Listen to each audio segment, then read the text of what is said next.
Hey ho Pop gengs.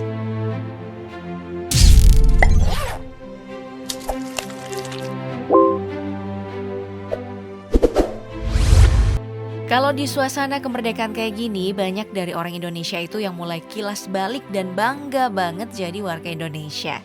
Apalagi kalau dengar balik pembacaan naskah proklamasi dari proklamator dan founding father kita, Bung Karno. Biasanya auto merinding. Proklamasi. Kami, bangsa Indonesia, dengan ini menyatakan kemerdekaan Indonesia. Rasa bangga ini memang seharusnya dimiliki sama kita semua, karena untuk menjadi negara merdeka ada perjalanan panjang yang harus dilalui. Salah satunya masa penjajahan yang amat panjang dan dilakukan oleh beberapa negara. Saksama dan dalam tempo yang sesingkat-singkatnya. Merdeka! Merdeka! Merdeka! Pertama kali Indonesia didatangi penjajah adalah pada tahun 1511 oleh negara kelahiran Cristiano Ronaldo, Portugis. Sebagai sebuah negara dengan armada laut yang kuat, Portugis sudah berlayar sejak tahun 1400-an. Misi utama mereka hanya satu, yaitu mencari rempah-rempah yang di Eropa dinilai sangat mewah. Hal ini memang wajar karena rempah-rempah sulit tumbuh di Eropa dan memiliki banyak manfaat.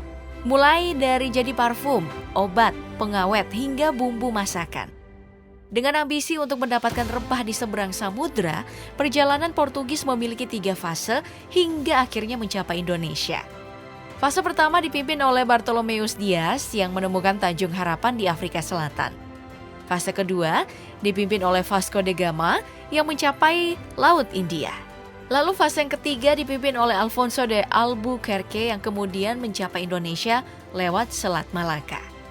Awalnya saat Portugis sampai di Malaka, mereka ini adalah partner dagang rempah-rempah dengan Kesultanan Malaka. Namun semua berubah saat Portugis mulai tamak dan akhirnya menyerang Kesultanan Malaka untuk mendapat monopoli rempah dan juga jalur laut paling strategis di dunia, yaitu Selat Malaka. Perjalanan ini pun terus berlanjut masuk ke wilayah yang lebih subur seperti Jawa dan Maluku. Bahkan nih dalam perjalanan Portugis gak segan-segan mengadu domba kerajaan-kerajaan yang berada di Nusantara untuk mendapat pengaruh. Penjajahan Portugis ini berlangsung cukup lama dari tahun 1509 hingga 1595 atau sekitar 86 tahun.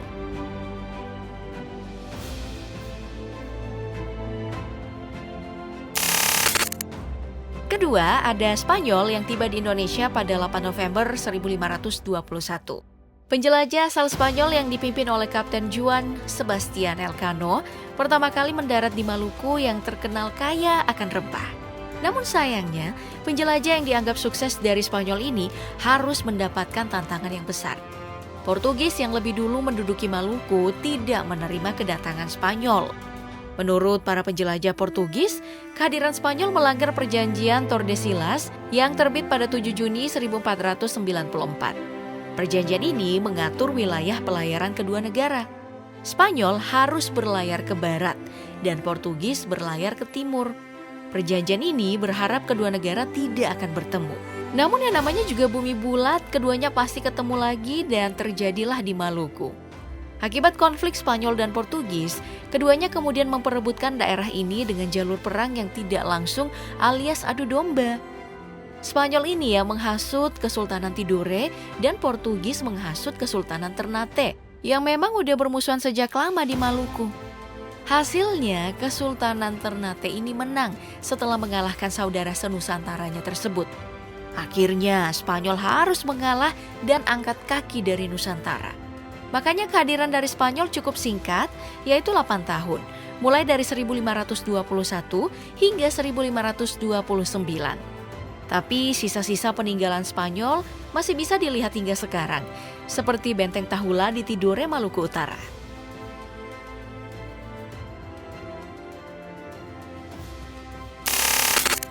Nah, akhirnya kita sampai pada negara yang paling lama menjajah Indonesia, yaitu Belanda. Negara ini paling bagus sih kita sebut sebagai musuh dalam selimut. Bagaimana tidak?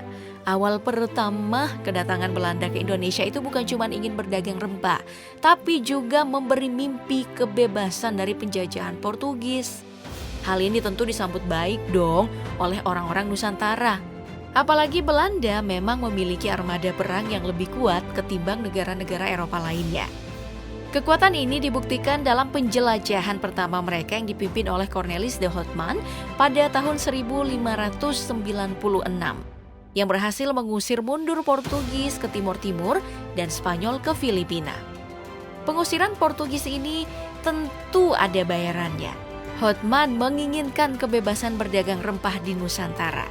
Dengan begitu, Houtman memberikan cuan besar kepada kerajaan Belanda.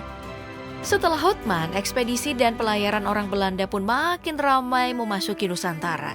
Rangkaian pelayaran ini ternyata memiliki imbas buruk di Belanda karena persaingan dagang membuat keuntungan yang tidak maksimal. Makanya pada tahun 1602, pemerintah Belanda membentuk Verenigde Oost-Indische Compagnie atau VOC yang merupakan perserikatan dagang Belanda.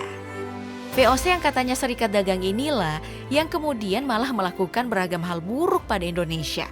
Salah satu yang paling kejam adalah politik adu domba atau divide et impera. VOC mendorong perang saudara dan berakhir menguasai tempat konflik tersebut.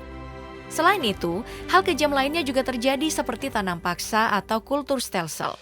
Seperti namanya, kegiatan tanam paksa ini menyuruh orang lokal secara paksa untuk menanam komoditi yang mereka pengen. Kekejaman Belanda ini tentu menimbulkan banyak perlawanan. Namun sayangnya semua perlawanan ini gagal karena beragam hal. Seperti tidak adanya persatuan hingga perbedaan sumber daya manusia dan senjata yang sangat jauh berbeda. Akhirnya Belanda pun menjajah Indonesia hingga lebih dari 3 abad, mulai dari tahun 1602 hingga 1942.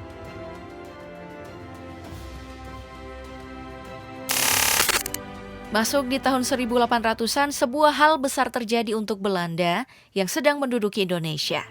VOC yang mengalami krisis dibubarkan oleh pemerintah Belanda dan akhirnya diakuisisi secara langsung.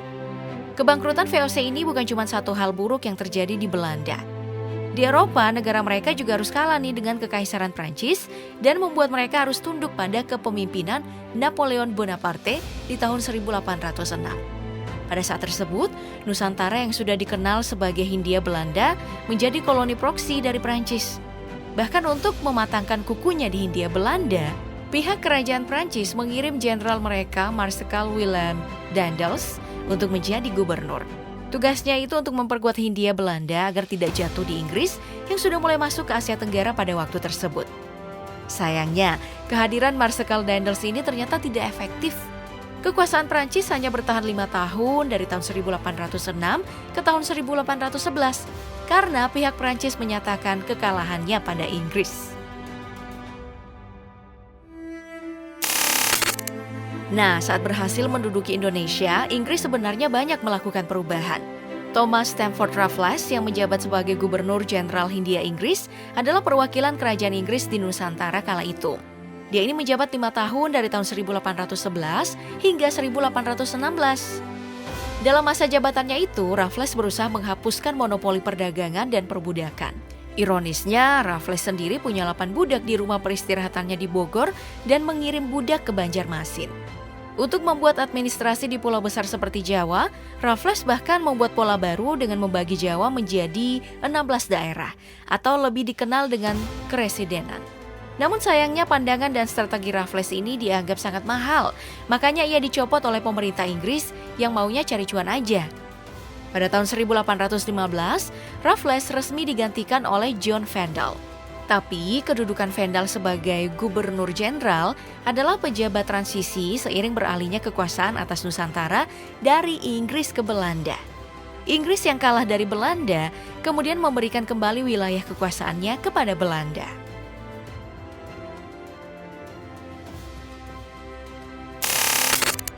Dan kembalilah kekuasaan Belanda ke Nusantara dari Inggris kemudian terus berlangsung hingga tahun 1900-an, yang kemudian sekali lagi bernasib apes. Pada tahun 1937, krisis ekonomi global terjadi. Hindia Belanda menjadi salah satu daerah dengan kondisi terburuk, makanya membutuhkan sokongan dana asing untuk tetap bertahan. Hal ini pun tidak disia-siakan oleh Jepang. Negara matahari terbit ini mulai berinvestasi di Hindia Belanda pada tahun 1938 hingga 1939. Hal ini dilakukan untuk mendapat akses utama pada perdagangan rempah Eropa. Sayangnya, proses investasi tersebut tersendat pada September 1939 karena Perang Dunia Kedua. Jepang dan Belanda berada di kubu berlawanan. Nah, karena sudah kepalang investasi di Nusantara, Jepang mulai merapatkan kekuatan militer di sana untuk merebut Nusantara. Peperangan pun tak terelakkan. Konfrontasi pertama terjadi di Tarakan, Kalimantan Timur pada tahun 1941. Jepang berhasil menang di Tarakan dan lalu mulai memperbesar daerahnya hingga menguasai seluruh bagian Nusantara. Nah, saat menduduki Nusantara, Jepang juga berlaku kejam nih pada rakyat. Kelakuan paling terkenal itu adalah rumosa atau kerja paksa. Yang belajar sejarah pasti ingat ini nih. Di sini Jepang gak segan-segan untuk menyiksa rakyat pribumi jika tidak menurut. Pokoknya kalau banyak baca tentang rumosa, kita bakal lebih banyak bersyukur dengan kehidupan sekarang. Kekuasaan Jepang yang tirani ini pun akhirnya cepat berakhir. Di tahun 1945, Jepang menyerah pada sekutu akibat bom yang dijatuhkan di Hiroshima dan Nagasaki. Indonesia pun mendapat kesempatan untuk mengumumkan kemerdekaan di tanggal 17 Agustus yang terus kita rayakan hingga sekarang. Semoga kemerdekaan ini tetap terjaga dan kita tidak terpecah belah ya. Segitu dulu buat hari ini. Salam merdeka dan sampai jumpa di video berikutnya. Bye-bye.